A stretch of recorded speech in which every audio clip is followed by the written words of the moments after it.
Isang pangalan na kinagigiliwan ng milyon-milyon, Elias. Isang boses na tumatago sa puso. Isang kwento ng sipag, talento, at pangarap. Pero sa likod ng magagandang kanta at milyon-milyong followers, may isang laban na kasalukuyang kinakaharap, isang laban para sa isang bagay na siya mismo ang bumuo, ang kanyang Facebook page. Ngayon, ang 6.7 milyong followers na ito ay nasa gitna ng isang mainit na usapin. Sino nga ba ang tunay na may-ari nito? At paano nagsimula ang lahat ng kontrobersyang ito? Halos isang taon na ang nakalilipas, nagsimula si Elias sa simpleng pangarap, makipag-connect sa kanyang mga tagahanga. Gamit ang kanyang sariling Facebook page, siya mismo ang nag-post ng mga videos, mga updates, at maliliit na kwento mula sa kanyang araw-araw. Walang malaking team. Walang social media manager. Siya, at ang kanyang puso para sa musika at sa kanyang supporters. Sa bawat post, dumarami ang nanonood. Sa bawat kanta, dumarami ang humahanga.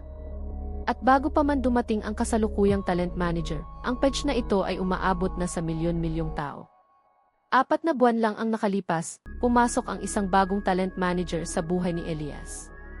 Sa simula, tila magandang ideya, mas maraming tulong, mas maraming plano, mas malaking platform. Pero hindi nagtagal, may mga pagbabago na napansin ang mga tagahanga. Unti-unting nawala ang personal touch sa mga post. Mas naging formal, mas naging parang advertisement at mas kakaunti ang nakikitang totoong Elias sa mga updates. Hanggang isang araw napansin ng ilang followers na may mga post na biglang nawawala. Mga post na may kinalaman sa partner ni Elias, si Abigail, tila isa-isa itong tinatanggal.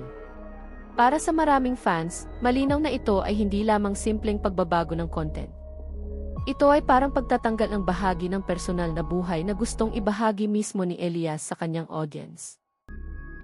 Dito na nagsimula ang sunod-sunod na reaksyon mula sa mga fans.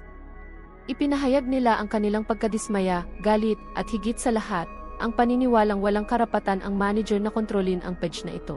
Ayon sa kanila, kung si Elias ang nagbuhos ng oras, pawis, at talento para buuin ito mula sa wala, siya rin ang may karapatang humawak at magdesisyon kung ano ang dapat lumabas dito. Ayon sa impormasyong ibinahagi ng fans at ilang taong malapit kay Elias, siya mismo ang gumawa ng page, halos isang taon na ang nakalilipas. Siya ang nag-manage nito hanggang bago pumasok ang manager, 4 na buwan na ang nakaraan. Umabot na ito sa milyon-milyong followers bago pa man dumating ang manager. Kung totoo ang mga datos na ito, malinaw ang pinagmulan ng galit ng fans. Hindi kailanman inangkin ng manager ang page mula sa umpisa, kaya para sa supporters, walang sapat na dahilan para agawin ito ngayon. Ngayon, lumalakas ang panawagan. Ibalik kay Elias ang kontrol ng kanyang Facebook page. Para sa kanila, hindi lang ito tungkol sa social media, ito ay tungkol sa karapatan ng isang artist sa sariling pinaghirapan. Pero higit pa sa kwento ni Elias, ito rin ay sumasalamin sa mas malawak na problema. Ilang beses na rin nating narinig ang mga kwento ng artists o influencers na nawawala ng access sa sariling platform kapag may hindi pagkakaunawaan sa management. Dapat bang may malinaw na kasunduan bago magsimula ang ganitong partnership? Dapat bang mas protektado ang creator sa ganitong sitwasyon? Ikaw, anong masasabi mo? Naniniwala ka bang dapat ibalik kay Elias ang kontrol ng kanyang page? Kung maari kang maging boses sa laban na ito. Sa huli, ang laban na ito ay hindi lang tungkol sa isang Facebook page. Ito ay laban para sa karapatan, respeto, at katotohanan. At tulad ng musika ni Elias, patuloy itong maririnig hanggat may mga taong handang makinig.